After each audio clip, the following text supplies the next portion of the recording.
Many of you out there have sung a Mr. S arrangement. The next song is one of his first. Originally commissioned by Doreen Rao of the Glen Ellen's Children's Choir, Mr. S wrote his musical ideas down on a napkin, driving back on a scorching hot summer day from the University of Illinois.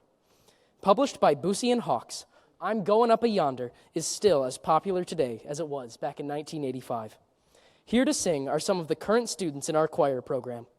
Mr. S is also proud of his accompanist, the man who first accompanied this number back in the 1980s, one of his dearest friends from U of I, and probably the best piano player in the country, William Buhr.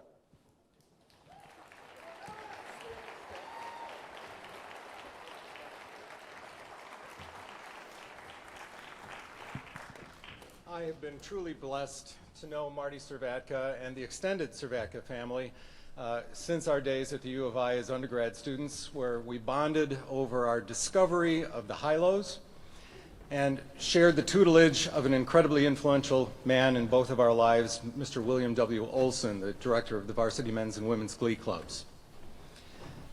There are so many stories. Marty and I were both on tour with the Varsity Men's Glee Club, singing in a high school auditorium not unlike this, and we were singing a very soft and poignant song, and the student who was running the light board decided that he could enhance our performance by giving us some mood lighting. So at about the halfway point of the song, all of the stage lights began to dim. The problem was they continued dimming until, with about a minute yet left to sing in the song, the entire auditorium was plunged into total darkness. There was also Marty's indispensable efforts in enabling me to have a successful first date with my now wife of 31 years, Nancy Bocek.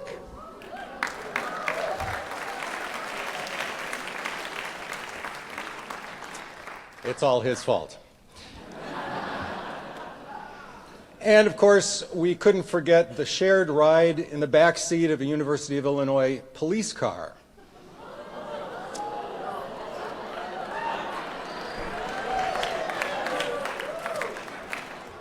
I'll just leave you hanging with that one. In any event, we all know that Marty is a master teacher. All of the awards and accolades and proclamations simply reaffirm that. We were both on staff at the Glen Ellen Children's Chorus when he wrote this song, or the arrangement of this song. And in terms of his teaching abilities, now he has a little bit of extra time on his hands. Reflect with me, what difference would there be in the world if he left here and established a choir in Washington, D.C.? All of the politicians would have to sing under his direction, which means they would have to sing with great insight and understanding. They would have to recognize the importance of others and step aside when it was truly time to let someone else shine. And at the end of the day, they wouldn't leave unless they had something worthwhile to listen to.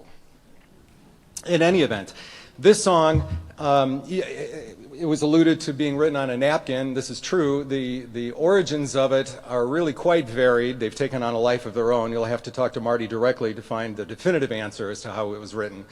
But one thing that Marty probably won't tell you is that this song has become an iconic anthem worldwide for the children's and youth choir movement. It has truly been performed all over the world. I can't begin to tell you all of the places that it's been performed, but I can tell you with great authority that at the very least it has been performed in multinational choral festivals and workshops at Orchestra Hall and Symphony Center in Chicago, at Carnegie Hall in New York, at the Dorothy Chandler Pavilion in Los Angeles, in Canada, in Brazil, in multiple countries throughout the United Kingdom, in Finland, Sweden, Italy, South Africa, Hong Kong, Beijing, and Australia. As always, Marty, thank you so much for being our teacher and for being the catalyst to create this worldwide community, this connection of spirit through song.